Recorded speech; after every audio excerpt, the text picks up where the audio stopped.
세상에는 그 귀한 문화재라고 하는 것들이 참 많이 있습니다. 우리나라뿐만이 아니라 세계 곳곳에도 가서 보면은 정말로 세상 사람들이 칭송에 맞지 않는, 그리고 어떠한 경우도 지켜내야 한다고 생각하는 그러한 문화재들이 많이 있는데, 귀한 것일수록 그 보존 자체를 정말로 귀하게 다룹니다. 그럼에도 불구하고 시간이 지나면서 조금씩 퇴색되어 간다거나 변질되어 간다거나 하는 그러한 경우가 생겨날 때에 특별하게 전문가들로 구성되어지는 그러한 사람들로 인해서 보존을 위한 노력을 기울여가는 그러한 모습들을 보게 됩니다.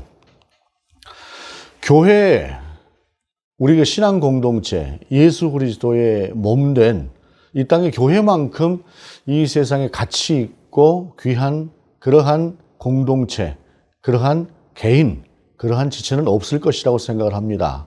그럼에도 불구하고 귀한 것만큼 우리 자신이 얼마나 그 본질적인 가치를 유지하고 있는가, 나라고 하는 하나님의 성전에 속한 그러한 사람은 어떠한 모습으로 하나님 앞에서 살아가고 있는가 라고 하는 것들을 우리가 돌아보지 않는다고 한다면 우리 자신은 어느샌가 하나님으로부터 멀어져 있는 그러한 모습들을 보게 됩니다. 우리 개혁교회를 리폼드 처치라고 하죠. 개혁되어진 교회라고 하는 것인데, 여러분, 그 개혁되어진 교회라고 하는 것이 완성형의 말은 아니지 않습니까? 한번 개혁되어졌다고 해서 그대로 완성되는 것은 아닙니다. 우리 주 예수 그리스도의 몸된 교회로 거룩하게 출발을 했던 그 교회가 수백 년 동안 엄청난 박해 속에서도 그 믿음의 순수성을 지켰던 교회가 그러한 교회라고 해서 변질되지 않고 왔나요? 그렇지 않습니다. 그 변질이 있었기에 우리가 종교개혁이라고 하는 그러한 개혁을 일으켰다라고 하는 것들을 우리의 역사를 통해서 보게 되는 것처럼, 우리의 교회가 아무리 주님이 머리 되시고 우리가 그의 몸된 그러한 지체들이라고 할지라도 우리가 그 안에 제대로 서 있지 못하면 우리는 그 지체로서의 의미가 없는, 마치 소금이 짠맛을 잃어버린 것과 같은 그러한 교회들이 될 수 있을 것이다 생각을 합니다.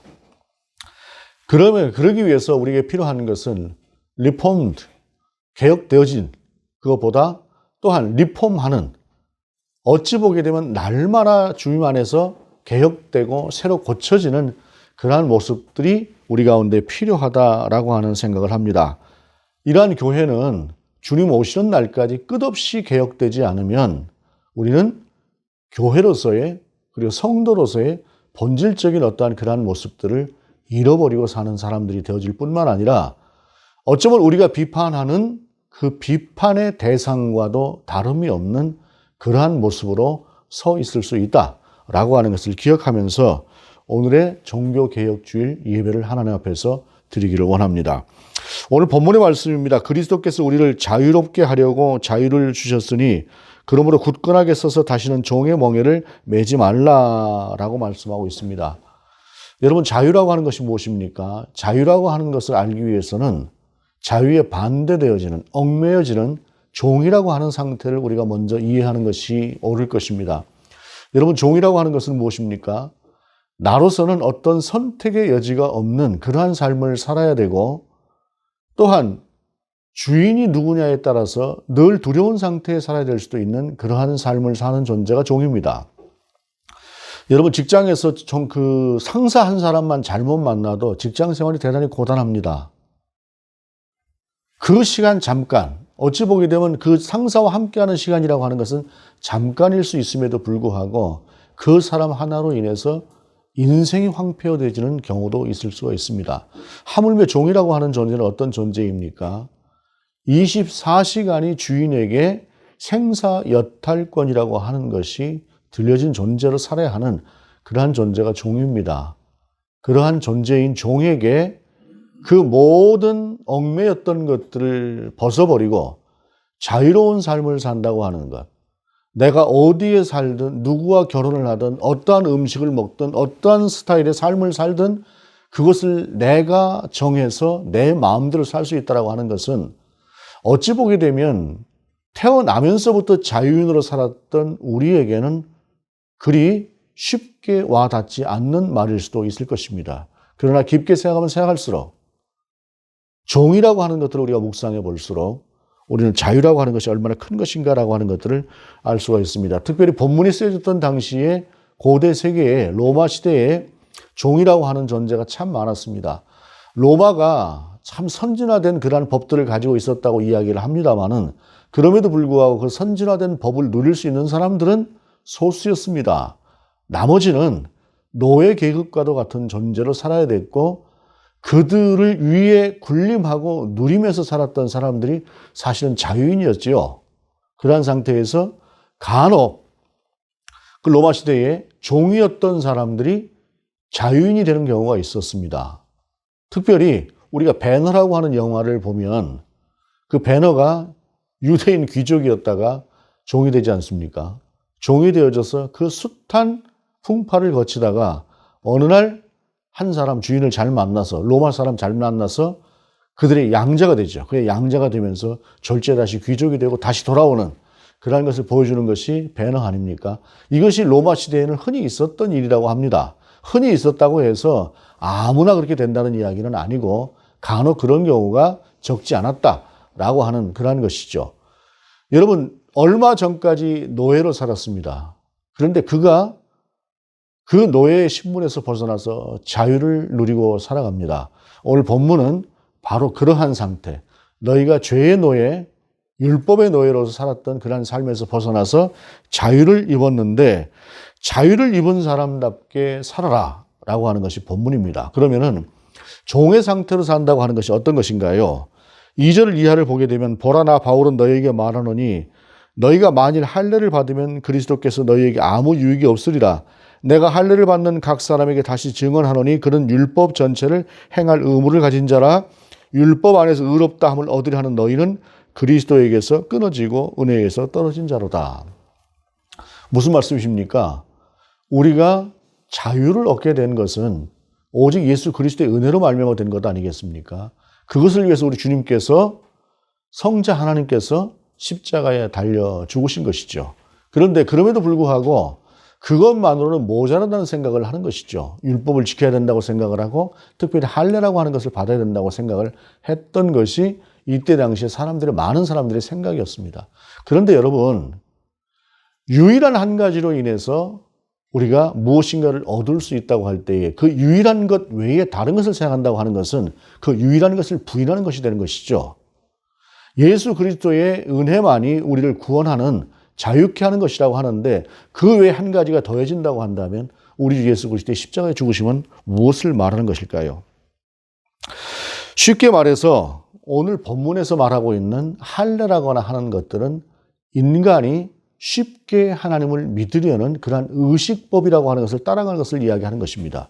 예를 들자면 우리의 시대에 그저 하나님 앞에 11조를 드리면 나의 모든 구원이 이루어지는 것이라고 생각을 할 때에 여러분 11조를 드리는 결단이 결코 쉬운 것은 아닙니다. 그러나 그것이 구원을 이루는 것이라고 생각할 때에 그것은 대단히 쉬운 선택을 하고자 하는 인간의 잘못된 생각입니다. 주일 성수를 통해서 나는 그냥 구원이 보장되는 사람이야 라고 생각을 한다고 한다면 그건 역시도 매우 쉬운 생각입니다. 구원의 길이라고 하는 것은 자유의 길이지만 또 다른 그러한 길을 가는 것입니다. 그러한 생각을 한다고 하는 것은 마치 중세시대에 면죄부를 통해서 구원을 얻는다고 생각했던 사람들의 생각과 다르지 않고 그렇게 가르치면서 성도를 자기 자신들의 어떤 교권주의에 묶어놓고 그대로 끌고 가려고 했던 편의주의를 가지고 있었던 그것을 권력 삼아 행사했던 중세시대의 성직자들과 전혀 다르지 않다라고 하는 사실입니다. 오늘 본문은 바로 그러한 삶을 사는 것을 경계하는 것에 대해서 우리 주님은 바울을 통해서 우리 가운데 말씀하고 있습니다. 그러면서 본문에서는 우리 가운데 이렇게 이야기를 하고 있어요. 그러면 성령으로 살아라는 것인데 5절 이하에 보게 되면 우리가 성령으로 믿음을 따라 의의 소망을 기다리노니 그리스도 예수 안에서는 할례나 무할례나 효력이 없되 사랑으로서 역사하는 믿음뿐이니라 라고 말씀하고 있습니다. 여기서 말씀하고 있는 이 믿음이라고 하는 것에 대해서 우리가 오해하는 부분들이 없지 않습니다. 특별히 믿음이라고 하는 말에 대해서 우리는 신뢰라고 하는 말, 인정한다는 그런 의미로만 믿음을 이해를 합니다. 그런데 이 믿음이라고 하는 말이 원래 이스라엘 사람들에게 원래 하나님을 알고 있었던, 그리고 성경이 쓰여지던 시대 당시에 이스라엘 사람들이 가지고 있었던 믿음이라고 하는 개념은 전혀 다른 개념입니다. 믿음이라고 하는 것 속에는 신뢰뿐이 아니라 신뢰 이후에 믿음의 대상이신 하나님과의 관계라고 하는 것이 쭉 이어지는 그러한 삶을 전제로 하고 있다라고 하는 사실입니다. 우리가 예를 들어서 로마서 1장 17절에 말씀하고 있는 믿음으로 믿음에 이르게 한다. 기록된 바 의인은 믿음으로 말미암아 살리라 라고 하는, 뒤에서 인용하고 있는 기록된 바 의인은 믿음으로 말미암아 살리라라고 하는 하박국서의 그 말씀 속에서 말씀하고 있는 그 믿음이라고 하는 말은 그 에무나라고 하는 단어인데, 그 에무나라고 하는 단어가 구약에서는 49회 동안 사용되고 있어요. 49회를 사용하고 있는데, 사실은 그 49회라고 하는 그 말은, 그 단어는 신뢰라고 하는 단어 쪽으로 더 많이 사용을 하고 있습니다. 그리고 거기에는 충성과 순종이라고 하는 의미가 그 안에 포함되어 있습니다. 에무나라고 하는 말에는. 그리고 그러한 에무나를 그대로 이어가지고 온 헬라어에 있는 피스투스라고 하는 말도 역시 신뢰뿐만이 아니라 순종이라고 하는 것이 같이 포함되는 그러한 삶을 전제로 하고 있는 단어가 믿음이라고 하는 단어인데, 우리나라에 들어오면서 특별히 또 이제 이러한 이스라엘 사람들의 어떤 사고의 체계를 넘어서는 이방인들 세계로 이 믿음이라고 하는 말이 전해지면서, 이 믿음이라고 하는 말은 신뢰라고 하는 단어에 국한되어지는 것으로 사람들이 오해를 함으로 말미암아 우리가 믿음으로 구원을 얻지 라고 하는 이 말이 그치 하나님을 내가 믿는 거야, 신뢰하는 거야, 아는 거야, 이것에 국한되어지는 것으로 오해를 한다는 것입니다. 그런데 믿음이라고 하는 단어 자체는 내가 하나님을 신뢰하고 받아들이고 승인한 다음에 이어지는 순종의 삶, 경우에 따라서는 나의 모든 것을 드리는 그러한 삶까지도 포함되는 말이 이 믿음이라고 하는 단어인데, 이 믿음이라고 하는 단어를 우리가 잘못 오해함으로 말미암아 믿음으로 구원 얻는다고 하는 것이 단순하게 그래요 나 하나님 믿어요, 그러니 난 구원받았어요 라고 하는 자기 자신의 삶이 따라가지 못하는 그러한 오해가 그 안에 있었다라고 하는 사실입니다.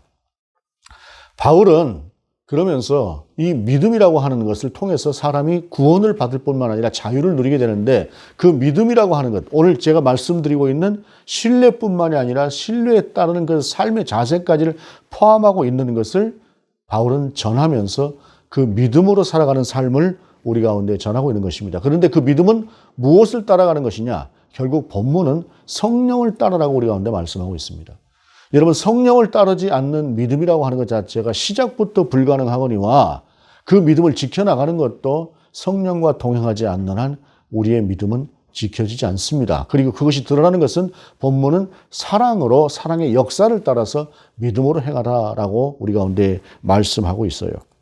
특별히 본문 이후에 바울은 성령이라고 하는 말씀, 우리의 믿음이라고 하는 것이 성령으로 따라가는 그 삶에 대해서 얼마나 중요하게 생각을 하느냐 하면은 5장 16절에 성령을 따라 행하라 라고 말씀하고 있고, 5장 18절에는 성령의 인도하시는 바가 되면 율법 아래 있지 아니하리라 라고 말씀하고 있고, 5장 25절에는 우리가 성령으로 살면 또한 성령으로 행할지니 라고 말씀하고 있고, 6장 1절에 신령한 너희는 온유한 심령으로 그러한 자를 바로 잡고 라고 말씀하고 있고, 6장 8절에는 성령을 위하여 심는 자는 성령으로부터 영생을 거두리라라고 말씀하시면서 지속적으로 우리 가운데 성령에 대해서 말씀하고 있습니다.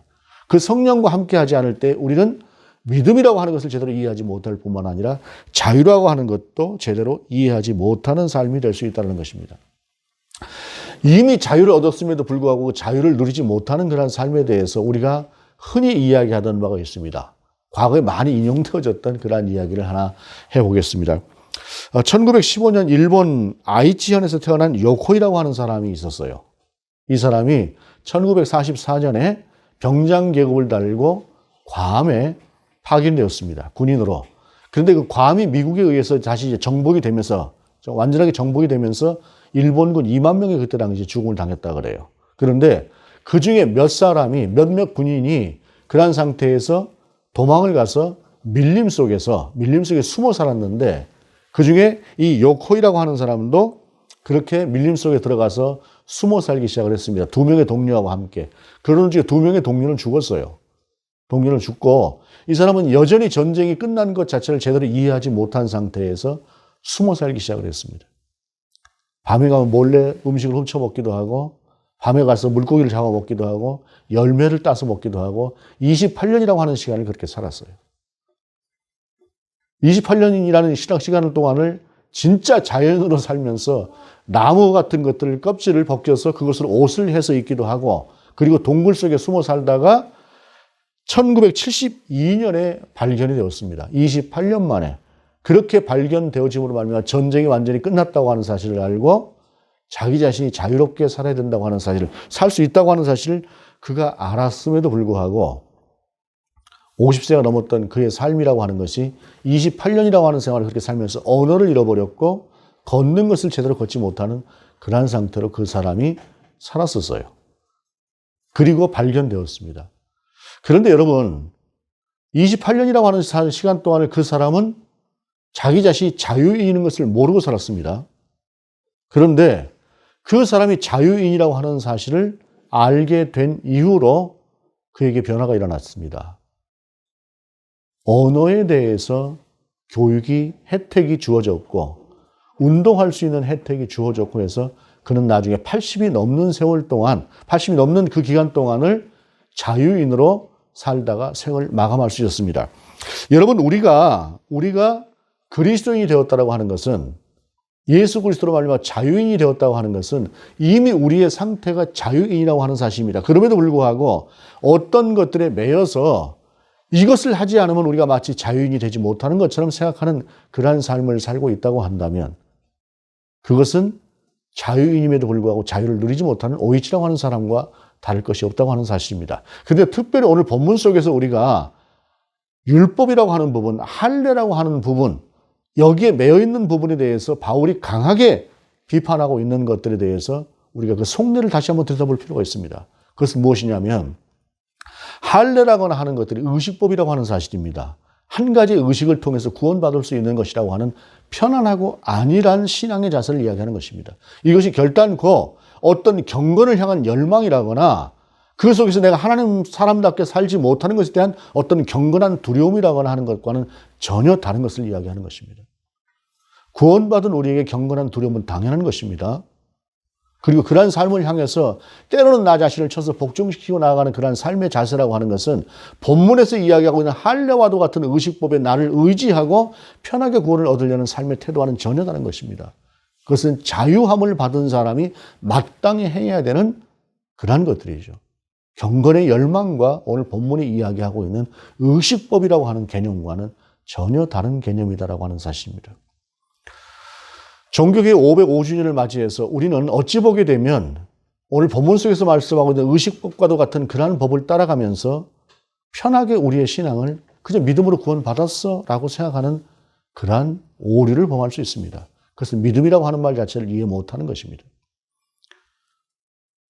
루터가 사용했던 그리고 은혜를 받았던 로마서 1장 17절 믿음에서 믿음에 이르게 한다라고 하는 그 말은 무엇일까요? 하나님을 신뢰하는 그 신뢰를 통해서 궁극적으로 그 믿음이 이루어져 가고 있는 최종적인 구원과 최종적인 자유의 그 과정을 이야기하는 것입니다. 우리는 믿음과 믿음, 시작하는 믿음과 완성되어진 그 믿음 사이에 살고 있는 사람들입니다. 그러기에 우리에게 필요한 것은 이러한 의식법과도 같은 것들에 의존하는 미신적인 신앙이 아니라 살아서 역사하시고 바라보고 구할 때에 우리 가운데 응답하시는 거룩한 성령과 더불어서 오히려 경건한 두려움과 경건한 열망을 가지고 살아가는 삶의 자세가 요구되어지는 그러한 시대를 살고 있는 것입니다. 그리고 그것은 오늘날의 시대만이 아니라 주님 오시는 그날까지 우리가 갖춰야 될 삶의 자세다라고 하는 사실입니다. 분명히 믿음으로 구원을 얻습니다. 믿음으로 구원을 얻는 우리들임에도 불구하고 우리는 그 믿음이라고 하는 말 자체가 단순하게 주님 이제 믿어요라고 하는 그것으로 끝나버린다고 하는 그러한 오해를 하고 살 수는 없는 노릇입니다. 그리고 그러한 상태에서 지속적인 신앙의 모습들을 우리가 갖는 것은 오늘 본문의 말씀처럼 성령을 따라가는 삶입니다. 말씀을 따라가는 삶입니다. 그리고 거기에 더해지는 것이 무엇입니까? 우리가 우리 교회에 있어서 예배에 있어서 가장 큰 축이라고 하는 것을 두 가지를 이야기합니다. 하나는 말씀입니다. 그리고 또 한 가지는 무엇입니까? 그것은 성례전입니다. 오늘 우리가 나누게 될 주님의 떡과 주님의 잔을 통해서 우리의 힘과 우리의 능력과 또는 말씀으로만 채워질 수 없는 그 한계가 오늘 저와 여러분이 나누는 떡과 잔을 통해서 회복되어질 수 있기를 간절히 소망합니다. 그 역사가 저와 여러분 가운데 함께 하시길 바랍니다. 기도하시겠습니다. 주님, 우리 가운데 함께 하시고 주님의 은혜를 더하여 주옵소서. 특별히 믿음과 믿음 사이에 우리가 서 있는, 그리고 이제 신뢰로 시작하는 우리 자신이 완성될 믿음을 향해서 나가고 있다는 우리 자신을 우리가 알게 하시되, 하나님 쉬운 것으로 주님의 구원을 이루려는 그러한 삶의 자세가 아니라 자유인답게 우리 가운데 주어진 거룩한 의무와 삶의 자세로 이 땅 가운데 세워지는 우리가 될 수 있도록 인도하여 주옵소서. 그래서 참 자유를 우리가 누릴 뿐만 아니라 세상 가운데서 세워가는 우리가 될 수 있도록 인도하여 주옵소서. 주 예수 그리스도 이름으로 기도드립니다. 아멘.